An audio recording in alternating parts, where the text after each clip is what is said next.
Bonjour, c'est Julien, votre apiculteur. Nous sommes à la mi-décembre et les abeilles sont en sommeil, bien serrées les unes contre les autres, au cœur de la ruche. Aujourd'hui, nous allons effectuer le traitement hivernal contre le varroa. Alors le varroa, qu'est-ce que c'est? Le varroa, c'est un acarien, parasite de l'abeille qui se nourrit de son hémolymphe, son sang. C'est son ennemi public numéro 1. Imaginez que c'est comme si vous aviez une grosse tique qui se baladait comme ça sur vous et qui pompait un peu de votre sang. Non, c'est rien, c'est cool, c'est un de mes varroas de compagnie. J'en ai un là, j'en ai un autre sur le... Ben bon, je te montrerai après, t'inquiète.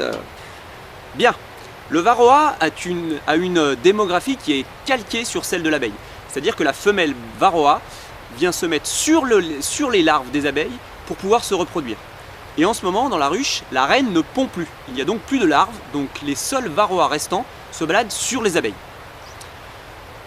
Je vais donc appliquer sur les abeilles, pas une par une, globalement, une solution liquide qui contient de l'acide oxalique. L'acide oxalique, c'est un extrait naturel de plante qui se trouve notamment dans l'oseille. Oxalique, ça veut dire oseille en latin. Et aussi dans la rhubarbe et dans la betterave, par exemple. J'ai donc mélangé cet acide oxalique avec un peu de sirop composé de 50% de sucre et 50% d'eau.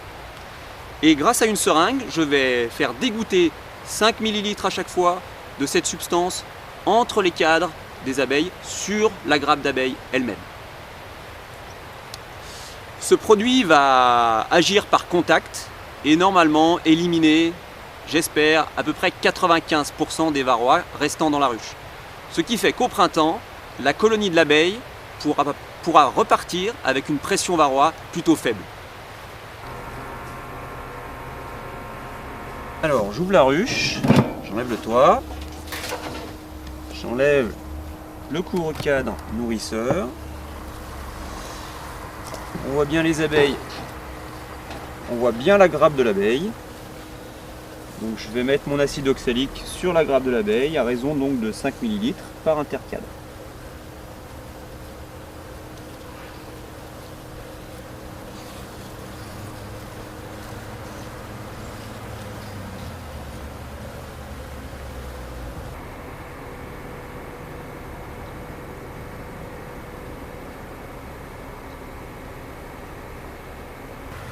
Donc cette méthode qui s'appelle par dégoûtement, on essaye de la faire à des températures à peu près de 13 degrés pour que les abeilles soient suffisamment réveillées, suffisamment actives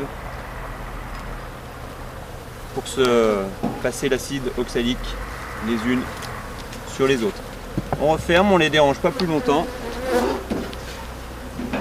Et voilà, plus que 200 à faire. Voilà, c'est fini pour aujourd'hui. J'en profite pour remercier les 85, bientôt 90 parrains qui m'ont permis d'investir dans mes 200 premières ruches, ce qui fait que je suis aujourd'hui capable de m'occuper de toutes ces belles abeilles. Et je voudrais spécialement remercier un parrain, celui-ci. So, thank you Barack for your parrainage. See you soon at the White House and kiss Michel of ma part. So, bye bye et passez de bonnes fêtes de Noël et mangez du miel.